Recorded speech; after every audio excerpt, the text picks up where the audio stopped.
¿Qué tal amigos? Espero se encuentren bien. Les habla su servidor Román Romero de Hemlock Consultores y hoy queremos hablarles del impuesto aplicado a las plataformas digitales, ya que el día de ayer, 7 de mayo, Netflix anunciaba a sus usuarios vía correo electrónico que con motivo de esta medida anunciada previamente en el paquete económico del 2020, se verá forzado a elevar el precio de su membresía en un 16% a partir del mes de junio. De igual manera, a los usuarios de PlayStation y Xbox también se les notificó de esta medida, y esto no solo afecta a dichas empresas, afecta a todo lo que sea venta por internet, por ejemplo Mercado Libre, Amazon, Uber, eBay, Apple Music, Spotify, etc., que deberán, por así decirlo, encarrilarse en lo que es esta nueva disposición que se decretó desde diciembre del 2019 y se aplazó hasta julio del 2020. Ahora bien, ustedes se preguntarán, ¿a qué se debe esta medida? ¿Fue decisión de las plataformas? Y obviamente la respuesta es no. Esta medida data desde el mes de septiembre del 2019, cuando fue que se dio a conocer esta iniciativa para el paquete económico del 2020, misma que entró en vigor el 1 de enero junto con estas disposiciones. Y bien, empecemos a analizar esta disposición. Para esto necesitamos revisar la ley del impuesto al valor agregado, en su artículo primero, el cual dice así. Están obligados al pago del impuesto al valor agregado establecidos en esta ley las personas físicas y las morales que, en territorio nacional, realicen los actos o actividades siguientes: enajenen bienes, presten servicios independientes, otorguen el uso o goce temporal de bienes e importen bienes o servicios. Para entender un poquito más acerca de los impuestos a las plataformas digitales, hay que entender lo que es un establecimiento permanente, y para esto nos vamos a ir a la ley del impuesto sobre la renta, donde el artículo 1 nos dice que las personas físicas y morales están obligadas al pago del impuesto sobre la renta en los siguientes casos: los residentes en México respecto de todos sus ingresos, los residentes en el extranjero que tengan un establecimiento permanente en el país, y los residentes en el extranjero respecto de los ingresos procedentes de fuentes de riqueza situadas en territorio nacional cuando no se tenga un establecimiento permanente en el país. Estas plataformas entran dentro de los párrafos 2 y 3 que nos habla acerca del establecimiento permanente. Para entender el significado de establecimiento permanente hay que bajar al artículo 2 de la ley del ICR, que nos dice lo siguiente.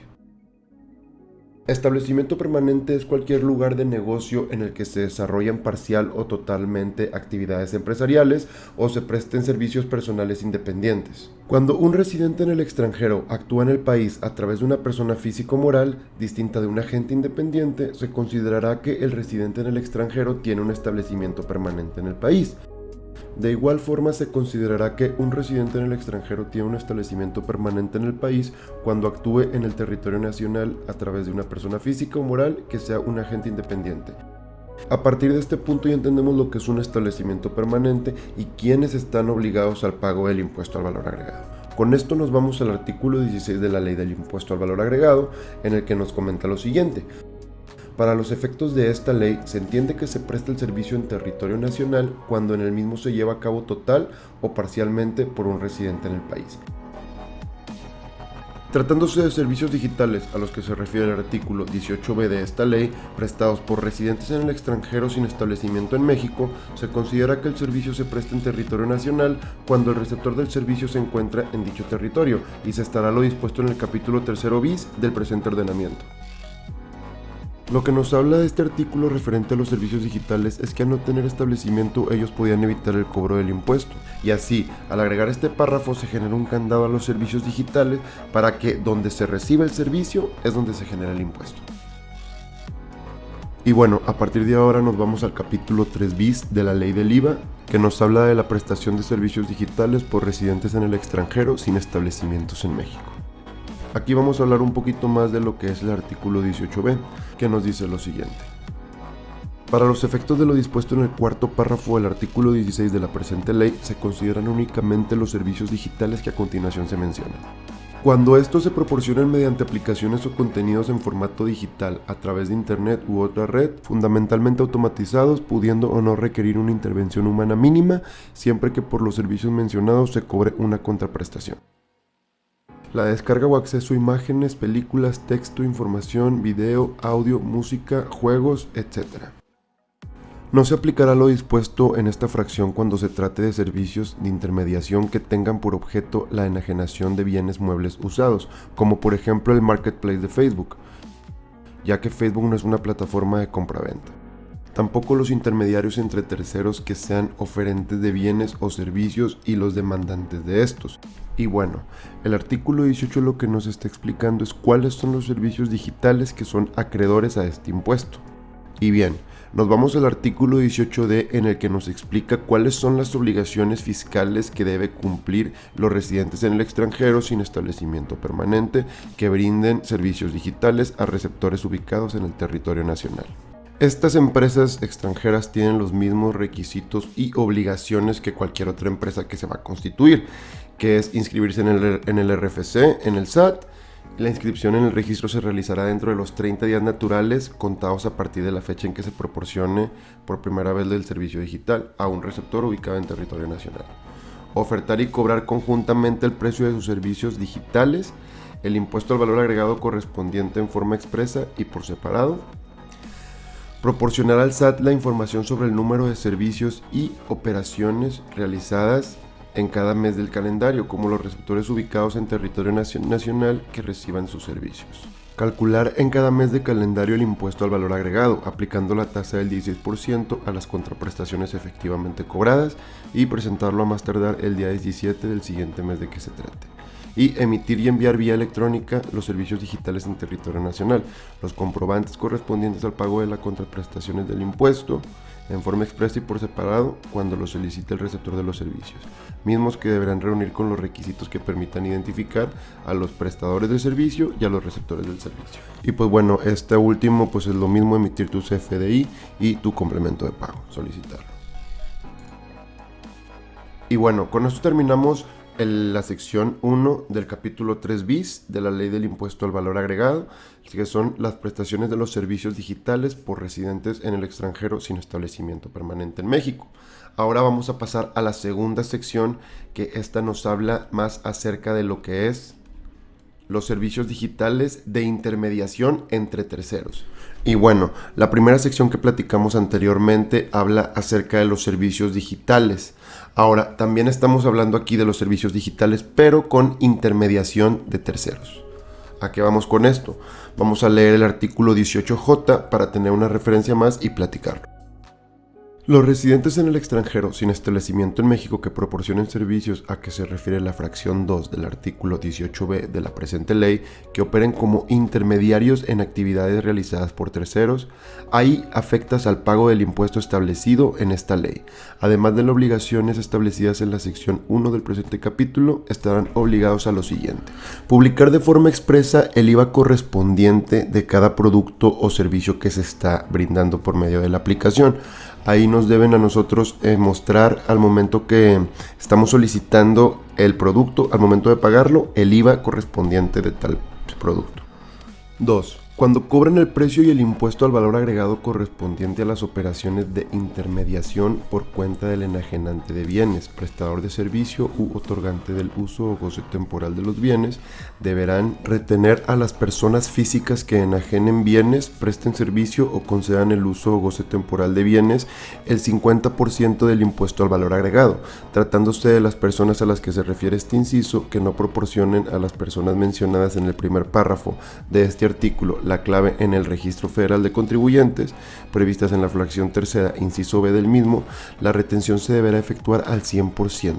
El retenedor sustituirá al enajenante, prestador de servicio u otorgante del uso o goce temporal de bienes en la obligación del pago de impuestos en el monto correspondiente a la retención. Aquí hablo un poquito más acerca de que si yo soy el conductor que voy a entregar el producto, yo le voy a retener el 50% al enajenante y yo lo voy a declarar. Yo lo tengo que declarar o enterar la retención a más tardar el día 17 al mes siguiente. Y en caso de que esta persona no esté dada de alta ante el Registro Federal de Contribuyente, yo, intermediario, sustituyo al enajenante, pero le voy a retener el 100% del IVA. Y yo lo voy a enterar a más tardar el 17 del mes siguiente. También tiene que expedir yo como intermediario a cada persona física a la que le he efectuado la retención un comprobante fiscal digital, que es un CFDI de retenciones, informando el pago a más tardar dentro de los 5 días siguientes al mes en que se efectuó la retención. Inscribirme al RFC como una persona retenedora y empezar a emitir lo que son los CFDIs de retenciones. Aquí esto va para todos los que son intermediarios de terceros, que son los que entregan comida dentro de las aplicaciones, por así decirlo, que son los que más se apegan o que son los más conocidos.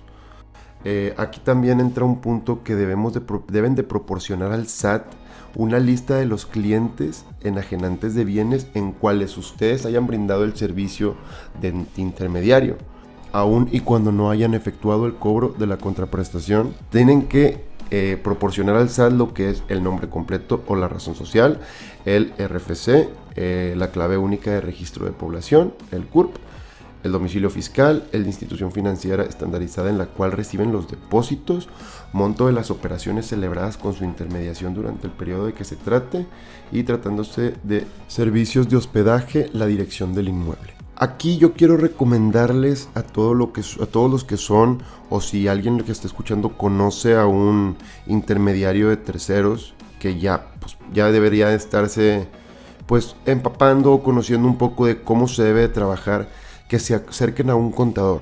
Deben acercarse a un contador, aunque sea para que les asesore y les explique muy bien qué es lo que tienen que hacer. Muchas veces en las redes sociales o el SAT te lo dice, es muy fácil y muy sencillo, pero sí les recomiendo que se acerquen a un contador para que ellos los asesoren un poquito mejor y no vayan a cometer algún error. Recuerden que el no conocer de las leyes o no conocer de alguna ley no te exime de cumplirla. Esta información deberá presentarse más tardar el día 10 del mes siguiente de que se trate, de conformidad con las reglas de carácter general. Se me hace que va a ser un punto algo tedioso para los intermediarios, pero para el SAT en su carácter de recaudador es un muy buen punto, ya que van a tener un poquito la información más amarrada y más detallada y más ubicada con los millones de intermediarios que existen en Monterrey o en México. Y bueno, mis estimados, hasta aquí llegamos. Aquí concluye la cápsula informativa. Obviamente vimos lo más destacable, lo más cotidiano y lo que es más frecuente o lo que más frecuente vamos a tener conforme al día a día. Si alguien tiene dudas, por favor escríbanos a contacto@hmk@gmail.com. Síganos en nuestras redes sociales, las cuales aparecen en la imagen del video. Vamos a subir con más regularidad más contenido de carácter informativo. Compartan el video a las personas a las cuales les pueda ser útil y les deseo a todos que tengan un excelente día. Hasta luego.